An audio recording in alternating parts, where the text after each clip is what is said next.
오늘 본문은 모세의 형이자 대제사장인 아론이 쓰던 지팡이에 우미 돋고 순이 나고 꽃이 피어서 살구 열매가 열리는 사건을 기록해 주고 있어요.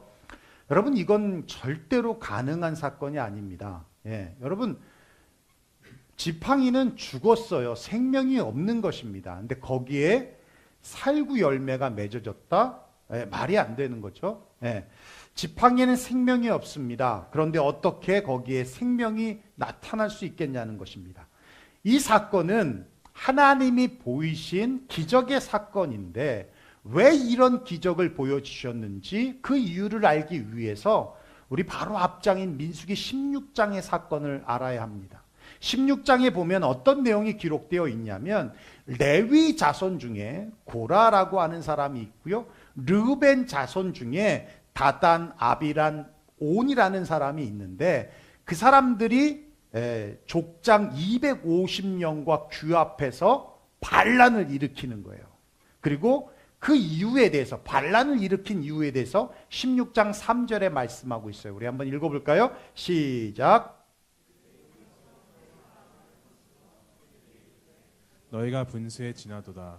회중이 다 각각 거룩하고 여호와께서도 그들 중에 계시거늘 너희가 어찌하여 여호와의 총위 위에 스스로 높이느냐. 이 무슨 말이냐면 한마디로 그런 거예요.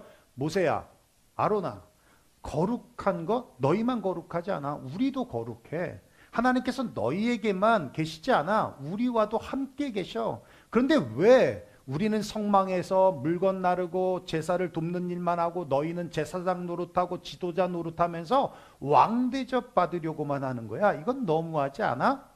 이 얘기를 하는 거예요.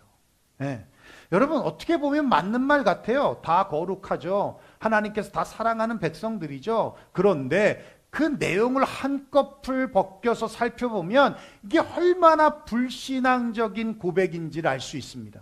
여러분, 고라와 그 일당들은 먼저 모세와 아론에게 부여하신 권위에 도전하고 있다는 거예요. 왜 너희만 제사장이고 왜 너희만 지도자야? 그 얘기하는 겁니다. 여러분, 잘 아시지만 모세가 지도자 되고 싶어서 지도자 됐습니까? 아니요. 하나님께서 그를 부르시고 그에게 사명을 주셨기에 이스라엘 지도자가 된 것입니다. 모세와 아론의 권위는 그들이 쟁취한 권위가 아니라 하나님께서 주신 권위라는 거예요. 하나님께서 주신 권위에 도전한다는 것은 달리 말하면 하나님께 도전하는 것과 똑같은 것입니다. 또 고라와 그 일당들은 모세와 아론의 위치가 대접받는 위치, 명령만 하면 되는 위치, 그렇게 편하고 좋은 직책이라는 어리석은 생각을 하고 있더라는 거예요. 여러분, 한마디로 직책에 대한 책임은 생각하지 않고 권한만 생각하고 있더라는 거예요. 이런 사람에게 권력이 주어지잖아요. 그러면 그 권력으로 횡포를 저지르는 겁니다. 자기의 이익을 위해서 그 권력을 남용한다는 겁니다. 여러분, 모세는 리무진 타고 광야를 통과하지 않았어요. 모세는 만나와 메추라기 말고 열대과일 먹으면서 광야를 통과하지 않았어요. 모세는 애혹한 바람 맞으면서 광야를 통과하지 않았습니다. 똑같이 걷고 똑같이 뜨거운 태양 아래에 있었고 똑같은 것을 먹었습니다. 고라와 그 일당들은 이런 생각을 하게 된 것이 바로 그들 속에 깊이 자리 잡고 있는 죄성인 비교의식 때문이었어요. 모세와 아론과 비교해 보니까 너무 부당하고 불평등하다라고 생각했던 것입니다. 결국 고라의 반란으로 인해서 고라를 비롯한 250명의 족장과 그와 동조했던 14,700명의 사람들이 지진에 죽고 불에 타서 죽고 전염병에 비참하게 죽는 결과를 낳았어요. 이건 이스라엘 역사에서도 아주 엄청난 비극적인 역사였습니다. 심판을 하신 하나님조차도 아주 마음 아픈 사건이었어요. 그래서 하나님께서는 다시는 이런 일이 발생되지 않도록 모세에게 명령을 하십니다. 12지파들을 불러라. 그리고 그들이 쓰는 지팡이에 이름을 쓰도록 하라. 그리고 그 12개의 지팡이를 언약궤, 증거궤 앞에 두어라. 그렇게 하나님의 명령 따라 모세가 명령을 해서 12개의 지팡이를 언약궤에 넣습니다. 그리고 그 다음 날이 됐어요. 그런데 11개의 지팡이는 아무런 변화가 없는데 아론의 지팡이에만 꽃이 피고 살구 열매가 맺혀지게 됐다라는 겁니다. 그리고 말씀을 하십니다. 10절이에요. 우리 한번 읽어볼까요? 시작. 여호와께서 또 모세에게 이르시되 아론의 지팡이는 증거궤 앞으로 도로 가져다가 거기 간직하여 반역한 자에 대한 표정이 되게 하여 그들로 내게 대한 원망을 그치고 죽지 않게 할지니라. 예, 무슨 말씀입니까? 권위에 도전하는 자들에게 확실한 증거를 보여주신 거예요. 내가 아론과 모세를 세웠다는 거죠. 다른 지팡이에는 아무런 일이 일어나지 않았는데 아론의 지팡이에만 말도 안 되는, 결코 일어날 수 없는 일이 일어났다는 거예요. 그리고 증거가 앞에 두어서 간직하라고 말씀하신 이유는 이건 단순히 기념품이 아닙니다. 기념품이 아니에요. 아론의 쌍난 지팡이는 하나님의 권위에 대한 도전을 경고하는 표적입니다. 동시에 하나님의 은혜로 백성이 죽지 않고 붙들려진다는 생명의 증거였기 때문이었어요. 이것이 바로 하나님의 마음이었습니다. 죄에 대하여서는 분명한 심판이지만 백성들 또한 넘어질 것을 아시고 기억하도록 다시 불평하지 않도록 눈에 보이는 기적과 상징을 남기셨던 겁니다. 여러분, 그렇습니다. 기적을 통해서 주님이 무슨 말씀을 하시는 거냐면 아무리 마른 죽은 지팡이라 할지라도 하나님께서 쓰시면 꽃이 핀다는 거예요. 아무리 생명이 없는 막대기처럼 보이는 인생이라 할지라도 하나님 손에 붙들린 인생이 되면 생명이 들어가고 열매를 맺게 된다는 겁니다.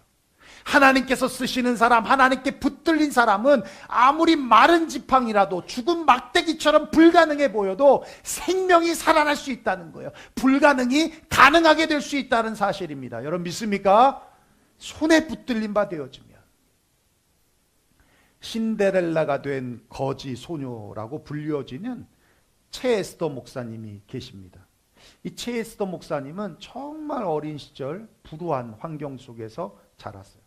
아버지가 너무 일찍 돌아가셨습니다. 그런데 엄마가 생각하기를 네가 태어난 뒤에 이렇게 가정이 우환이 왔다는 거예요. 그런 거 많죠. 옛날엔 그런 미신적인 사고들이 정말 많았어요. 그래서 그때부터 가정폭력이 시작이 되는데 어머니가 그 에스더 목사님을 때리는 거죠. 너무 심하게 때려서 귀가 청력이 나갔어요. 귀가 먹었어요. 결국 11살 때 어머니로부터 버림을 받고 서울에 있다는 오빠를 찾기 위해 무작정 열차를 타고 서울에 왔지만 여러분 그 넓은 서울에서 주소도 없이 어떻게 오빠를 찾겠습니까? 아무도 아는 사람이 없는 서울에서 결국은 쓰레기통을 뒤져서 음식을 찾아 먹고 추위를 피해 쓰레기 더미에서 들어가 잠을 자고 노숙자같이 살다가 어느 날 미용실 옆에서 쭈그리고 앉아있는데 미용실 주인이 나와서는 불쌍하게 여겼는지 너 어디 갈 데 없니? 예, 없어요. 그러면 너 우리 집에서 가정부 할래? 그 시대에는 가정부가 있었잖아요. 많았잖아요. 가정부 할래? 그 얘기 듣는 순간 번뜩 드는 생각이 밥은 굶지 않겠구나. 그 생각에 흔쾌히 받아들여서 가정부로 일을 했습니다. 여러분 근본도 없는 아이를 데려다 놨는데 그런 아이에게 이 미용실 주인이 잘해줬겠습니까? 쉽지 않았다는 것이죠. 결국은 또 그 집에서 나와서 노숙자 신세가 되었어요. 너무나 힘들어서 15살 때 했을 때 자살을 하려고 쥐약을 먹었는데 깨어보니까 병원이더라는 겁니다. 그러니까 누군가 쓰러진 것을 보고는 누군가가 경찰에 신고해서 병원에 실려갔던 거고 깨어났더니 병원에 있었어요. 경찰이 이제 조사를 하잖아요. 주거지가 없다 보니까 고아원에 데려다 놓은 겁니다. 거기서도 나이가 많으니 입양되는 거는 생각할 수 없었고 고아원 식당에서 일을 하게 됐어요. 정말 절망적인 삶을 살게 되었는데 고아원을 방문한 미국 사람이 불쌍히 여겨서 미국의 가정부로 내가 취업시켜 줄 테니까 미국에 가자 라는 말에 미국으로 갔던 겁니다. 그래서 어떤 집에 가정부로 들어갔는데 야, 이 인생이 참 꼬이려면 그러잖아요. 그 집이 이민을 가버린 거예요. 버리고. 그래서 결국은 미국 거지가 됐습니다. 한국 거지도 모자라서 미국의 거지가 된 거예요. 여러분 비치 가보면 막 노숙자로 다니는 분들 계시잖아요. 그렇게 모라의 사장에서 공원에서 지내다가 길에서 만난 사람의 도움으로 군부대 식당에서 일을 하게 되는데 거기서 전도를 받게 된 거예요. 그래서 예수를 믿게 됩니다. 믿는 것만이 아니라 살아계신 하나님을 인격적으로 만나게 돼요. 부모도 나를 버렸고 세상도 나를 버렸는데 예수님이 나를 위하여 십자가에 달리셨다. 그 구원해 주신 은혜가 얼마나 감사하고 감사한지 울고 또 울고 울게 되었다는 겁니다. 거기서부터 인생이 바뀌기 시작하는데 군부대에서 만난 장교와 결혼해서 가정을 이루게 되고 거지로 살았기 때문에 노숙인들의 삶을 누구보다 더 잘 알잖아요. 그래서 노숙인들을 찾아서 주님의 사랑으로 돌보기 시작했는데 수백 명의 흑인 노숙자들의 어머니로 귀한 사역을 하게 되고 자기를 때려서 귀를 멀게 한 어머니를 미국으로 모셔서 함께 살면서 복음 들어가게 하고 예수 믿고 권사님 만들고 러빙 글로벌 미션이라는 것을 만들어서 수많은 종들을 주의 종들을 배출하고 6개 이상의 교회를 개척하고 선교하고 중국의 병원을 세워서 전 세계적으로 선교의 일을 힘쓰고 있더라는 것입니다. 여러분 놀랍지 않습니까? 시작 태생을 보면 지금의 모습으로 결코 상상할 수 없는 모습이죠. 누가 봐도 버려진 인생 아니냐는 거예요. 누가 봐도 마른 막대기와 같은 인생이 아니냐는 겁니다. 그런데 하나님 손에 붙들리니까 그 죽은 지팡이 그곳에 꽃이 피고 열매가 맺혀지고 마른 지팡이 같은 곳에 살구 열매가 맺혀지듯이 그렇게 기적과 같은 인생이 되어지더라는 겁니다. 여러분 혹시 다른 사람과 비교해서 나는 작고 보잘것없는 인생이라고 생각하시는 분 계십니까? 혹은 남들이 나를 작고 보잘것없이 본다라고 생각하시는 분들 계십니까? 나를 보는 나의 관점, 나를 보는 남들의 시선은 여러분 별로 중요하지 않아요. 또 정확하지도 않습니다. 많은 사람들이 보긴 하지만 실제로 보지 못해요. 무슨 말이냐면 C는 하지만 룩을 하지 못한다는 겁니다. C는 보이는 대로 보는 거예요. 여러분 룩은 자세히 보는 겁니다. 룩업, 자세히 찾아보는 거예요. 속을 보는 것입니다. 그런데 많은 사람들은 겉모양 C만 보고 판단합니다. 정죄합니다. 그게 어떻게 정확할 수 있겠습니까? 그런 시선에 왜 우리가 흔들려야 합니까? 우리가 붙들고 신뢰할 시선은 오직 하나님의 시선이에요. 나를 아시는 주님의 시선이라는 겁니다. 하나님께서 나를 어떻게 보고 계시는지를 깨닫는 것이 중요한 겁니다. 내 인생이 보잘것없다고 느껴도 하나님 나라의 시선으로 나를 바라보면 아론의 지팡이와 같이 우리의 인생도 꽃이 피고 열매를 맺는다는 거예요. 불가능을 가능케 한 기적의 인생이 된다는 것입니다. 그럼에 있어서 여러분 한번 따라해 보십시오. 내가 죽어야 한다. 죽어야 한다는 거예요. 내가 죽어야 불가능이 가능의 역사로 바뀌어지는 겁니다. 내가 죽어야 하나님이 나를 붙들어 쓰시는 거예요. 내가 죽지 않으면 하나님은 나를 붙드실 수가 없어요. 여러분 아론의 지팡이에 꽃이 피고 열매를 맺는 이 사건은 아주 중요한 영적인 메시지를 가지고 있습니다. 죽은 마른 막대기에 불과한 지팡이에서 생명의 싹이 난다는 건 죽은 자 가운데서 다시 살아나신 그리스도의 부활을 상징하는 겁니다. 아론의 죽은 지팡이에 하나님의 생명이 부어져서 싹이 나는 것처럼 예수의 생명이 우리 속에 들어오면, 내 속에 들어오면 그 생명에 움이 돋고 싹이 나서 열매를 맺게 된다는 거예요. 예수님의 십자가도 죽은 나무였습니다. 또 죽음의 나무였습니다.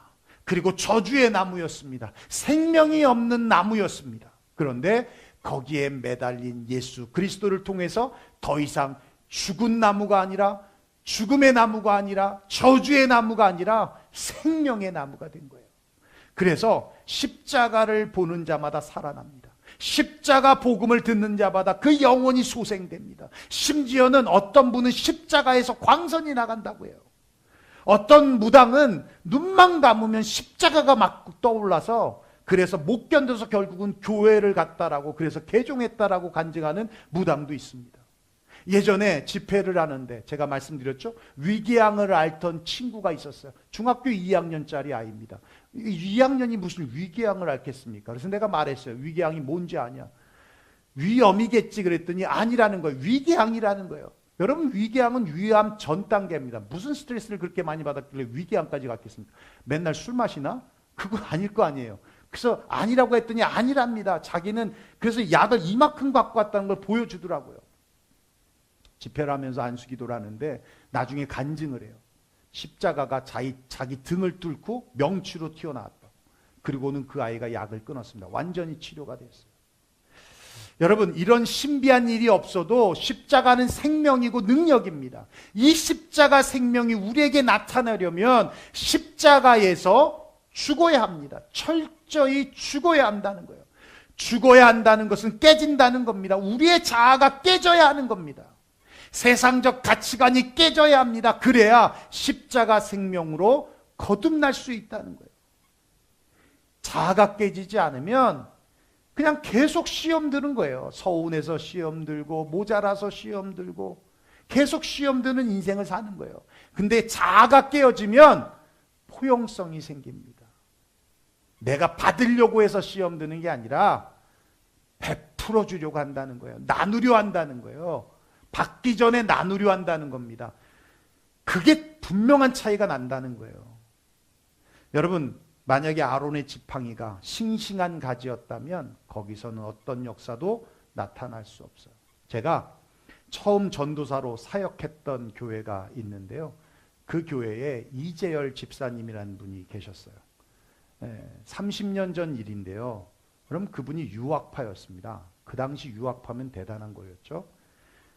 기자였어요. 그리고 뭐 지금은 기렉이라고 하지만 그러니까 세상의 논리로 길들여진 사람이었어요. 하나님 믿겠습니까? 무신론적이고 또 이론적인 사람이었어요. 세상에서 승승장구했습니다. 전성기라고 할 만큼. 근데 어느 날 39살쯤에 몸에 이상이 생겨서 정밀검사를 해봤더니 신장에 암이 있더라는 거예요. 근데 지금은 뭐 암이 있어도 많이 정복이 되었잖아요. 근데 30년 전만 해도요, 암은 무서운 거잖아요. 그렇죠? 암 걸리면 이제 간다라고 생각하잖아요.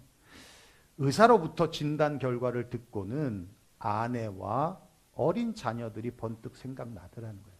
이제 그때는 제가 어렸을 때니까 그분의 나이가 좀 있었거든요. 지금 생각해서 39살을 보니까 되게 어릴 때잖아요. 젊을 때잖아요. 그때 암이라고 하면 애들도 굉장히 어렸을 텐데. 그리고는 완전히 절망 속에 있는데요. 중학교 때 잠깐 따라갔던 교회가 생각이 나더라고요. 그래서 중고등부 사역이 너무 중요한 겁니다. 그냥 잠깐 왔더라도 그 아이가 커서 어느 순간은 다시 교회를 기억하는 날이 있더라는 거지.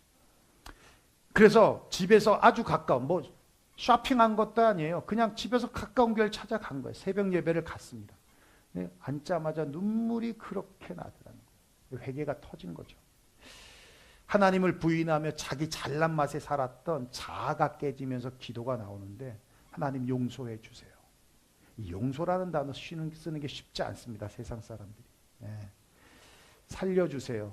매달리게 되더라는 겁니다. 그렇게 은혜도 모르고 은혜를 받고는 말씀이 너무 갈급해서 설교 테이프를 사다가 듣고 또 듣고 듣는데 말씀이 들려지기 시작하면서 이해가 아니라 그냥 순종해야겠다는 마음이 들더라는 거예요.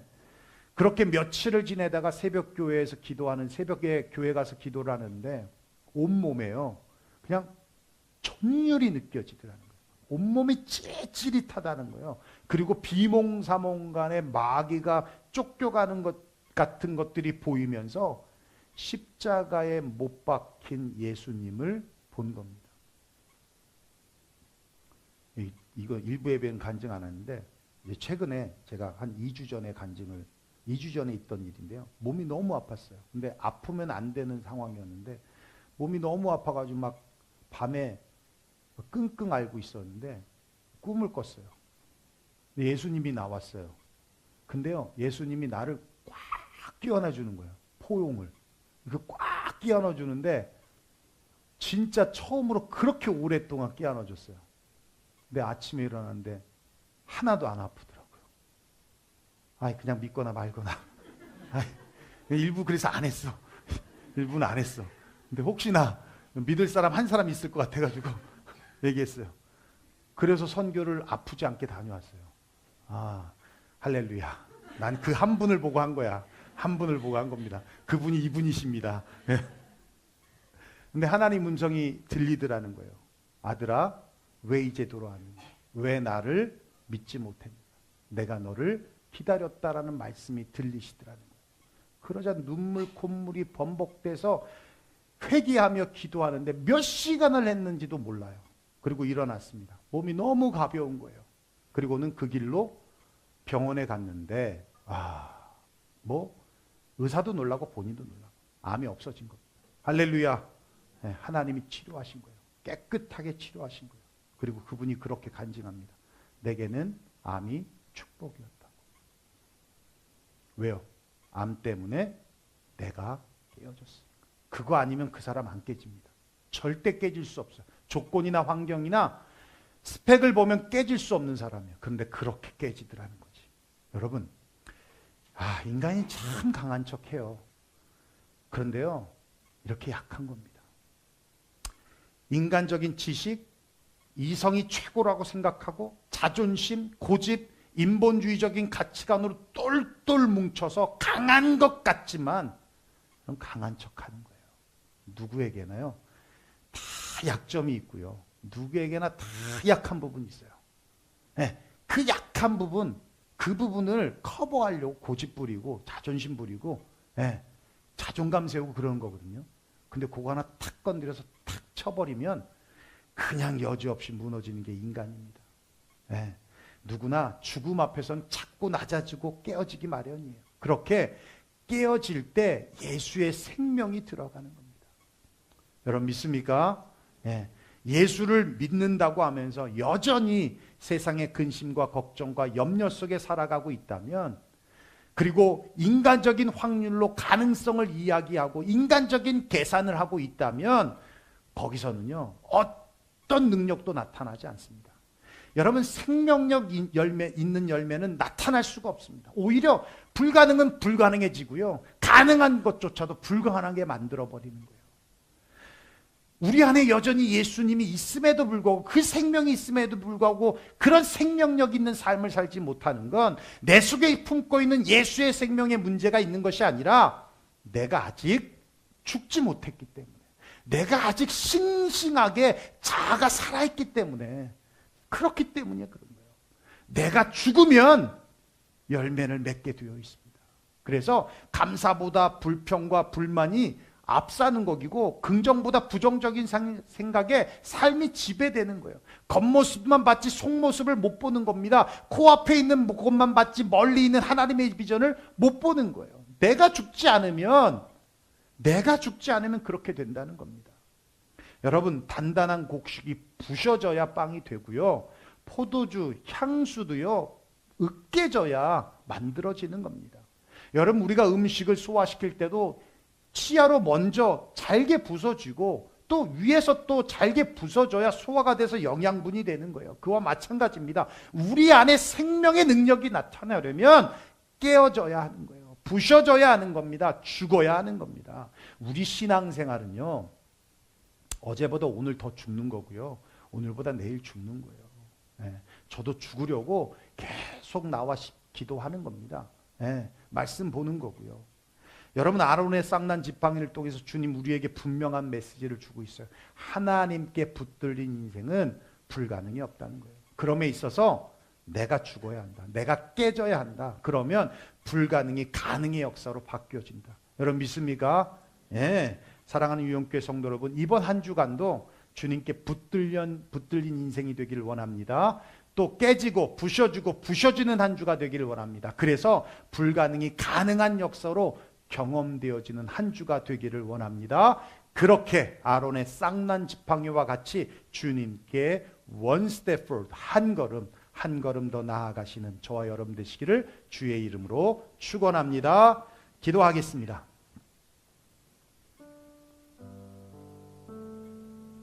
예, 오늘 말씀 들은 대로 우리 함께 기도했으면 좋겠습니다. 예.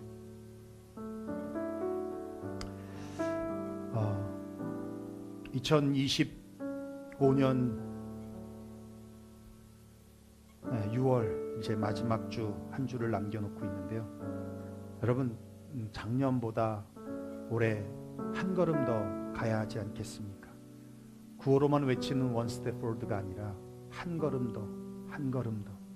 그래서 주님께 붙들려진 인생이 되어지면 하나님께서 마른 막대기에도 생명을 낳듯이 우리를 통해서 하나님이 정말 멋지게 귀하게 우리를 쓰실 것입니다. 그러기 위해서는 여러분 더 깨어져야 해요. 오늘도 내일도 모레도 우리는 깨어지고 부셔지는 겁니다. 더 낮아져야 되고요.